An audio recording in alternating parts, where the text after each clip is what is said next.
Stories that are untold, underreported, and all-out inspirational.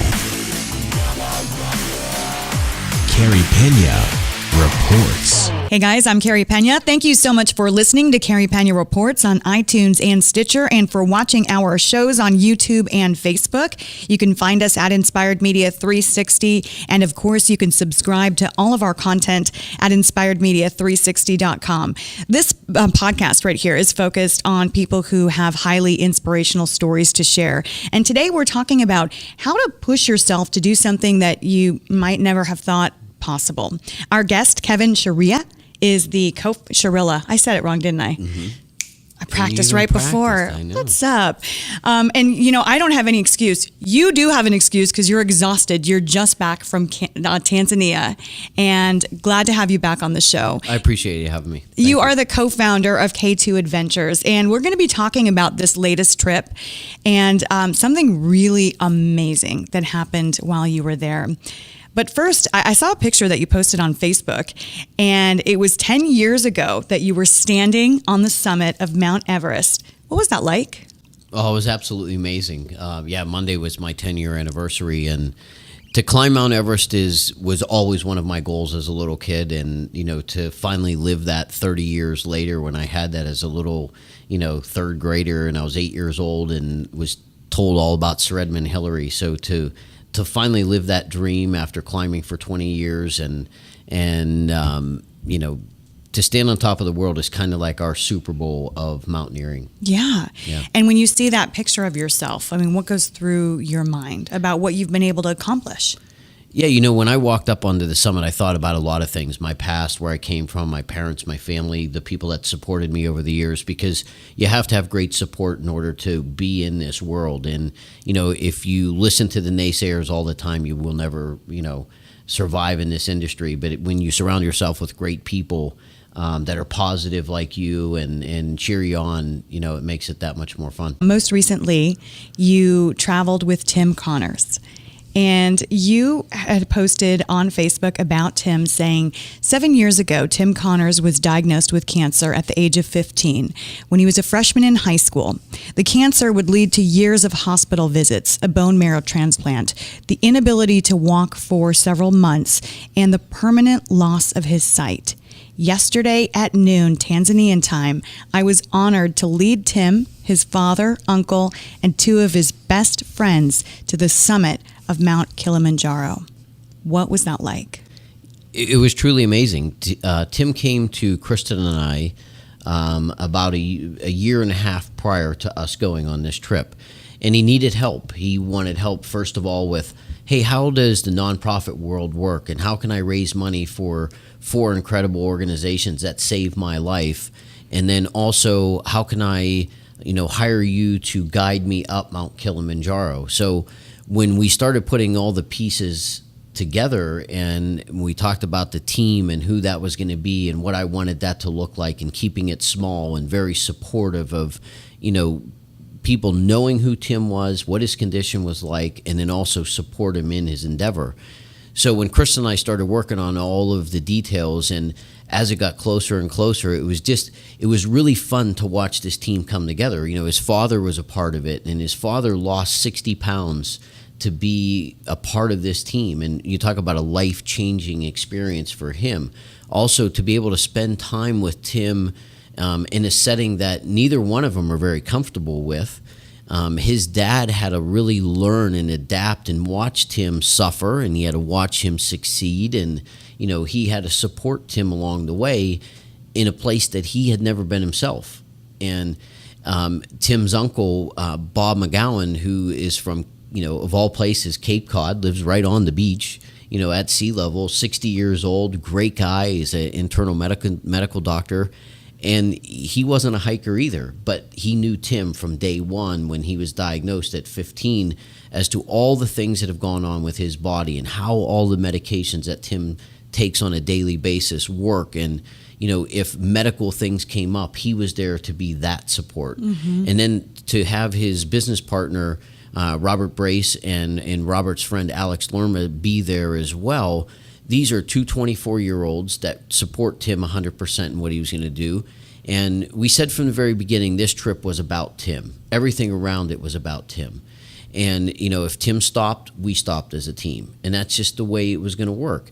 And I said, guys, there's going to be systems that we have to create along the way that will make Tim more efficient, that will keep him healthy. And we all have to work together to make that happen. And it truly was, the makeup of those 5 people and myself was incredible. And to watch Tim on a daily basis go through what he had to go through, his cancer, when he first had that happen, he was diagnosed. He was an incredible athlete, and he came home from a wrestling tournament and told his parents he was having a hard time breathing. So his mom takes him to the doctor, and they find a football-sized tumor in his chest. That's truly how it all started. And then from there, the chemo and radiation had other effects on his body. The radiation took his occipital nerve, so he lost his sight. It also took away his pituitary gland in his brain, so he has no gland function in his body whatsoever. He had muscle atrophy. He has neuropathy in his feet, so when his feet touch the ground, he can't feel his feet. So when we would take breaks, we would have to take his shoes and socks off to make sure he didn't have blisters. And, all of the things that, we take for granted, Tim had to be on top of himself. I told Tim, I said, I'm not a medical doctor. I said, you can tell me how you feel, but whatever you need to do to make yourself feel better every day, you need to be talking with your uncle about it. You need to share that information with me, and we'll just keep coming up with this game plan. Well, you mentioned Kristen, who is your amazing co-founder. Right. And you guys never shy away from allowing people like Tim and others. You also had Kyle Maynard, right, who went up. It was Kilimanjaro also. Kilimanjaro and Mount Aconcagua in Argentina. And, it's just amazing. He's an ESPY award-winning mixed martial arts athlete, and now he is known for becoming the first quadruple amputee to ascend Kilimanjaro without the aid of prosthetics. Right. You guys don't shy away, but it is a big, tall order to take someone like Kyle, as incredible as he is, or someone like Tim, as incredible and ambitious as he is, but he's blind. Right. And what has allowed you to sort of open yourself up and say, yes, we can do this? Yeah, there's only a few conditions that Kristen and I will not accept, and those are things that we can't control. If someone has a bad heart, things like that, we can't control that. But if someone comes to us that's really eager, and I've said this before, people with a disability have a different way about conquering things in their life, and they take it from a different angle, or sometimes with a robust go-get-'em type attitude that's way above and beyond an able-bodied person. So when we first met Tim and we understood his personality and his drive to succeed and to raise awareness for other adolescents and other teens that went through the same thing that he has gone through, and when you see someone who has that drive, it's pretty simple to say, okay, now we got to put together a game plan. We typically climb Kilimanjaro in 7 days. Well, with Tim, we did it in 9, and I also allowed for a 10th day. So there are certain things that, his body had to recover a little bit longer, take a little longer to do that. So we built in rest days, or one of the days, instead of moving from one camp to the next, we put an interim camp. That's how we did it. And as you're going up, do you describe to him what you all are seeing? Oh, yeah. Tell us what that's like. Yeah, a lot of times Tim didn't want to talk at all. He just wanted to stay focused. He didn't want people around him to talk, just the way he had some hearing loss, so noises really bother him as well. But when we're hiking, and I could say to him, when you're walking and, there's clouds, or you're getting hit by mist, and you could tell him what it's like, and my visibility is only 10 feet right now, or when it was snowing on 2 of the days, what that was like. He can feel that. He can feel the sun. And then when the terrain, there's times where you just say, hey, it looks like the moon right now. If you can picture what the moon looks like with rocks and boulders all over the place, that's where we're at right now. We're on the moon, that kind of stuff. So they really appreciate that. And then there's times, right, where he had to use his hands and his feet. So you're describing, something up close and something he has to grab a hold of and bring his foot 3 inches higher, or step over a rock, or, watch out for the boulder on the right. So we came up with a system that made him move more efficiently. And what it was, he was just holding on to the back of my backpack with his left hand, and he had a trekking pole in his right hand, and he just followed through behind. And Tim's a big kid. He's 6'3", 240, and I'm a little guy, so it's kind of like, I'm getting tossed around like a rag doll, What was it like when you made it to the top? That last push to the summit of Kili is really tough. It's really steep, and we had already moving for 7 hours, and I just told him about the last 2 hours. I would really describe, hey, we're gonna take breaks every 30 minutes. So just put your nose to the grindstone. We're gonna take 3-4 inch steps, and we're gonna go real slow. He had a hard time catching his breath. He has about 75% of his lung capacity. So there were times we just had to move really, really slow, but we were still moving. So when we finally crested and walked up to the sign, I stopped about 10 feet before the sign, and I told his dad and his uncle to come over, and I said, you guys take him under each arm, and you three walk up to that sign, So to watch those three people that really had never hiked before, but just, they bought into the concept that if you worked hard and we support one another, that we'll all make it to the summit. So to watch those three walk up at that moment was amazing. Oh, there it is, Tim. Right in front of you. Want to touch it? That's the sound. They are 18,885 feet. I can't breathe. Can't even think, but you made it, buddy. That must have been incredible, too, for his father, who has gone through so much, trying to help his son adjust to his new life. Right. Having fought cancer so vigorously, and had a lot taken away from him in the process. Yeah, his dad is this big scrapping guy. He's a coach. He's a high school, college wrestling coach, and he's a legendary coach in upstate New York, and both wrestling and football.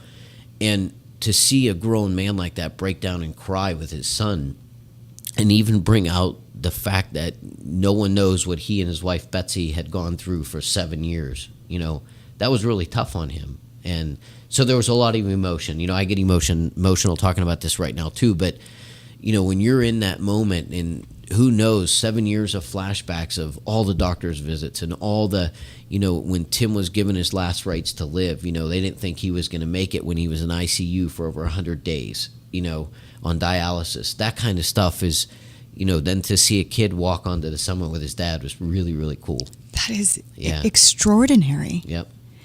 How much of it do you think is mental toughness? Oh, it was all mental toughness. I told Tim at about 15,000 feet, when he was having some issues with his legs and being really tired and was, being assisted by us quite a bit. I said, you have to do this on your own. And I said, if you can't walk up to the camp at 16,000 feet today, I said, you're done. So we took a longer break at this one particular moment, and we really talked about, what it was going to look like to get up to 16,000 feet. And it was like, Tim had this amazing mind change, a mindset of, I'm going to do this, and I'm going to do whatever I can. And he felt like he had this disability world on his back, and he was doing it for everybody. So it was pretty cool. It's ability that he showed, not disability. Exactly. What do you think his story can teach us all? Well, here's a guy who, as a young boy, 15-year-old boy who, went through all the struggles that he did, and then he survives all of this stuff, and he goes on to college, and the day before we left, he graduated from Ithaca College. So so here he is. What an incredible academic example. He's a 3.98 student, right, and summa cum laude from Ithaca. And when you watch him go through the physical part of what he did on that mountain, and then knowing that he's a bright young man, it's just like, how could you not say, the next time something hard comes your way, that, think about Tim, think about what he went through. Is it harder than what I have to go through right now? And, it's probably not. So let's just get it done, or find a solution to do it. Kristen and I are about finding solutions instead of making excuses as to why you can't do something. Yeah. And that's truly how I've lived my life. My grandfather was disabled, and he had the greatest outlook and mindset about life that carried over to me. And I used to say, wow, here's a man who lost his leg in 1916 at 7 years old, and the stuff that he had to go through in his lifetime. I was like, wow, what a great, influence and hero in my life. So that's what I try to give back to people. And thank you so much, by the way, for that great video that you guys sent me. Right. That was so amazing. So I'm going to run a clip of that right now for you guys all to see this amazing gift that was given to me. Take a look. Hello, Carey Pena and Inspired Media 360.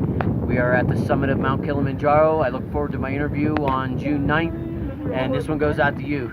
Thanks, Carey. Bye. And that wasn't enough. Apparently, there's another gift you brought with you. I can't believe I waited till the end of the interview for this. That's right. One of the things Chris and I love to do is when we hike and we look down on the ground and we're looking at our feet and making sure we're going on proper terrain, is we always look for heart-shaped rocks.